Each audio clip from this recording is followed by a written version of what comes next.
Hola a todos. Continuamos con el proceso de síntesis de la producción de cloruro de vinilo a partir de cloro gaseoso y etileno planteada en el libro de Sider. Ejemplo 2.2. Continuamos con el protocolo de la cebolla. Una vez habiendo culminado la etapa de diseño preliminar de los reactores, continuamos con la etapa en la que diseñamos los equipos responsables de la separación de las sustancias o de la purificación de nuestros productos. En síntesis, vamos a cubrir el diseño preliminar de los equipos de separación, la eliminación de diferencias en temperatura, presión y fase, hacer una integración energética en términos de calor y potencia, diseñar preliminarmente los equipos restantes, básicamente los que tienen que ver con cambios de temperatura, presión y fase, y finalmente definir los equipos industriales que requerimos para todo el proceso. En la primera parte se definió y se diseñaron los reactores correspondientes al de clorinación y al reactor de pirólisis. En el reactor de clorinación, los autores propusieron un recipiente vertical en el que en la parte inferior se tiene el producto líquido, que es el dicloroetileno, mezclado con el catalizador heterogéneo, que en este caso es cloruro férrico. Y en vista de que los reactivos son gaseosos, al avanzar o al ascender por la columna podrían arrastrar producto líquido, con lo cual los autores proponen una zona de rectificación en ese recipiente y un condensador para recuperar producto, con lo cual vamos a tener entonces de ese reactor un producto líquido correspondiente a dicloroetileno.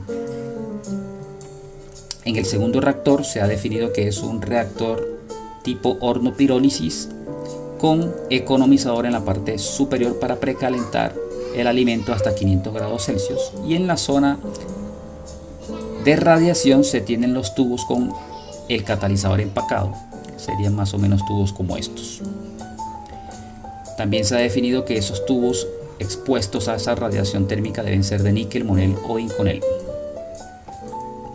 Sin embargo, también existen en el mercado otro tipo de hornos que bien podrían utilizarse para esta aplicación. En estos hornos los tubos no están expuestos a radiación directa y permiten acomodarse en ensambles multitubulares, como se puede ver en esta figura. ¿Cómo funcionan estos tipos de hornos que son denominados de fuego indirecto o calentados por convección? Estos tipos de hornos tienen una cámara de combustión en los que los gases calientes van hacia el haz de tubos, entregan el calor y se enfrían ligeramente y retornan a la zona de combustión por medio de un ventilador que los sopla hacia la cámara de combustión. Por supuesto, también vamos a tener una entrada, una reposición de aire para la combustión, y también vamos a tener una salida de gases de exhausto por la chimenea. De esta manera tenemos otra opción para ese reactor. En cuanto a la simulación, en la etapa en la que estamos se ha definido entonces las condiciones de operación de los dos reactores, pero falta ensamblar las corrientes.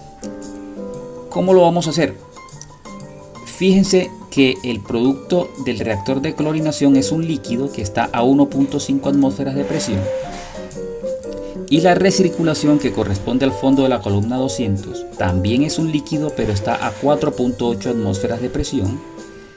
Por lo tanto, yo podría plantear incrementar la presión de esta corriente para nivelar las presiones hasta 4.8 atmósferas. De manera que se plantea colocar una bomba centrífuga que eleve la presión hasta 4.8 atmósferas. Las dos corrientes las vamos a reunir en un recipiente pulmón, un tanque pulmón. En la simulación se colocaría un mixer y ya tendríamos los dos líquidos a la presión de 4.8 atmósferas. Posteriormente hay que analizar lo siguiente. Tenemos que llevar esta corriente 3 hasta 26 atmósferas y 500 grados Celsius y no en fase líquida sino en fase gas. Para esto lo que se propone entonces es primero incrementar la presión con una bomba. De esta manera lo colocamos, esta bomba, que simplemente tendrá la función de elevar la presión desde 4.8 hasta 26 atmósferas. Posteriormente vamos a colocar un evaporador que permita llevar este líquido hasta la fase vapor, manteniendo las 26 atmósferas de presión. Según el simulador, el punto de equilibrio sería de 38 grados Celsius. Posteriormente, este vapor saturado entraría al economizador del horno, que se encargará de llevarlo hasta los 500 grados Celsius e introducirlo a la zona de reacción, la zona de radiación en el horno, para que se lleve a cabo la reacción. El efluente del reactor lo que se propone es aprovechar que está a alta presión y alta temperatura para generar electricidad con una turbina. El gas de escape de la turbina se introduce a un enfriador que permitirá saturarlo, llevarlo hasta vapor saturado, lo que implica que tenemos que llevarlo desde 452 grados Celsius hasta 125 grados Celsius. En lo que sigue, ese vapor saturado lo vamos a condensar a 12 atmósferas para introducirlo posteriormente a la primera columna, en la que vamos a obtener por la cima ácido clorhídrico puro a menos 26 grados Celsius. El fondo de esta columna, que lo tenemos a 99.5 grados Celsius y 12 atmósferas, hay que bajarle la presión hasta 4.8 atmósferas. Para eso simplemente se propone colocar una válvula de control de presión y por efecto Joule-Thomson se va a operar parcialmente esta corriente. Esto no tendrá ningún efecto negativo porque precisamente en la columna de destilación lo que queremos es un equilibrio líquido-vapor, con lo cual esto no va a tener ningún efecto negativo. Ya a 4.8 atmósferas el líquido de los fondos de esa columna sí puedo recircularlo entonces a nuestro recipiente pulmón o tanque pulmón. La fase que sigue, les propongo que identifiquemos qué equipos están o requieren retirar calor o introducir calor. Para esto utilicemos este código de colores. Vamos a colocar flechas azules para denotar o para identificar los equipos a los que les tenemos que retirar calor, y en color rojo los equipos a los que debemos suministrarle calor.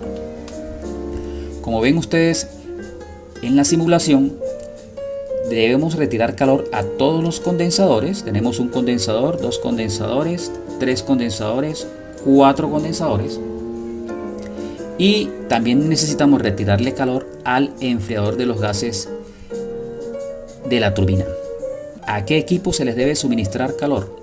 Debemos suministrarle calor al evaporador, al economizador, al horno para que lleve a cabo la reacción y a los rehervidores de ambas columnas.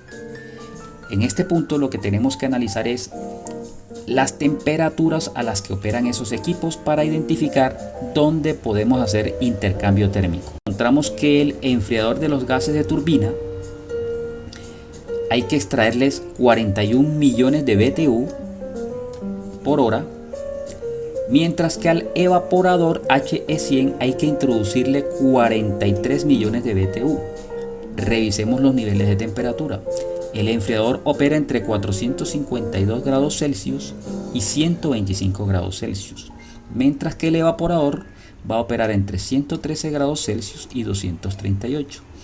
Si estas dos temperaturas siempre están por debajo de las dos temperaturas del otro equipo, podemos plantear el intercambio térmico.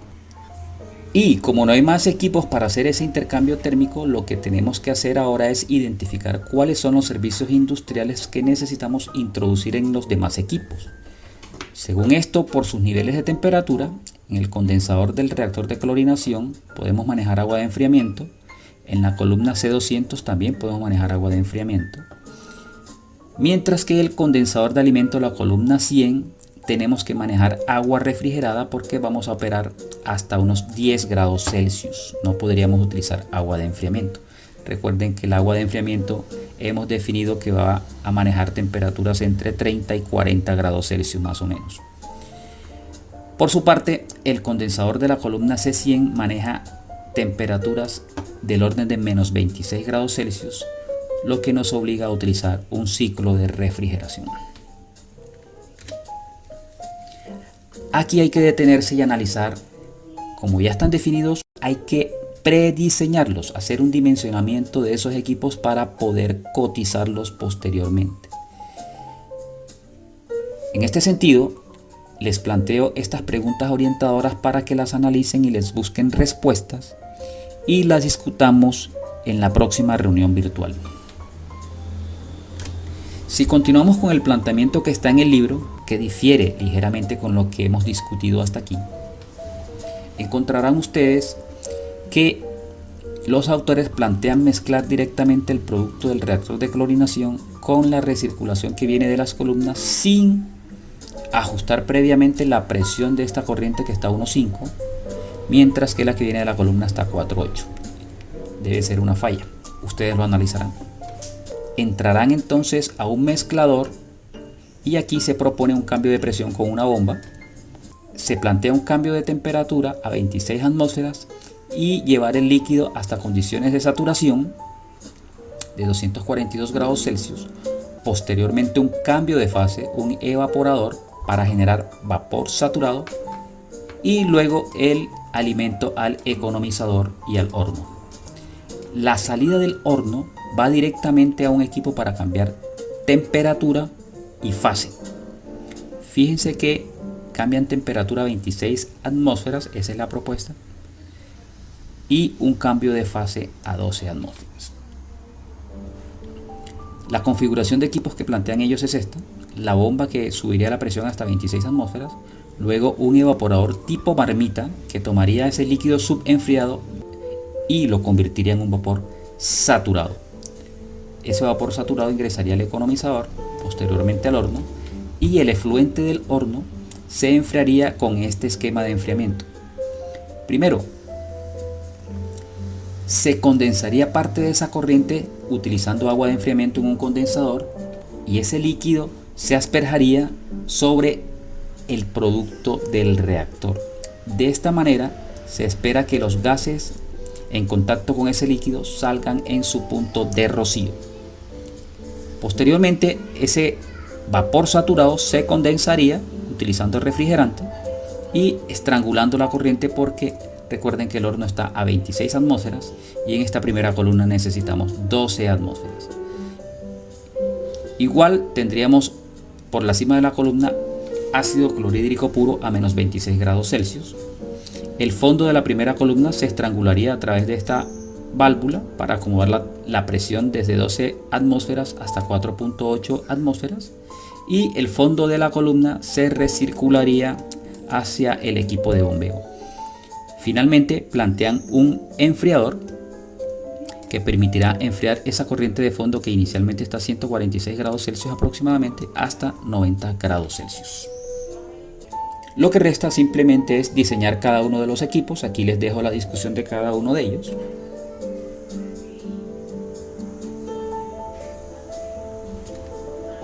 Creo que no hace falta detenerme en alguno de ellos, pero sí les dejo algunas fotografías y esquemas de operación de cada uno de ellos.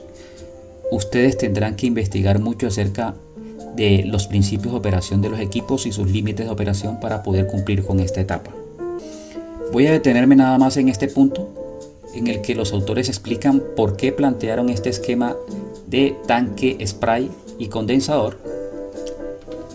Los autores argumentan que los gases de salida del reactor pueden contener carboncillo producto de la reacción y que ese carboncillo puede alterar la superficie de los tubos de los intercambiadores bloqueándolo térmicamente.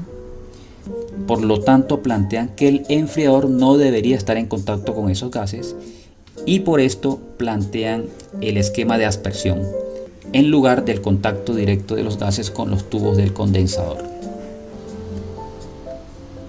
Finalmente, el condensador que alimenta la columna C101 plantea que sean intercambiadores de tubo y coraza en las que el agua de enfriamiento va por los tubos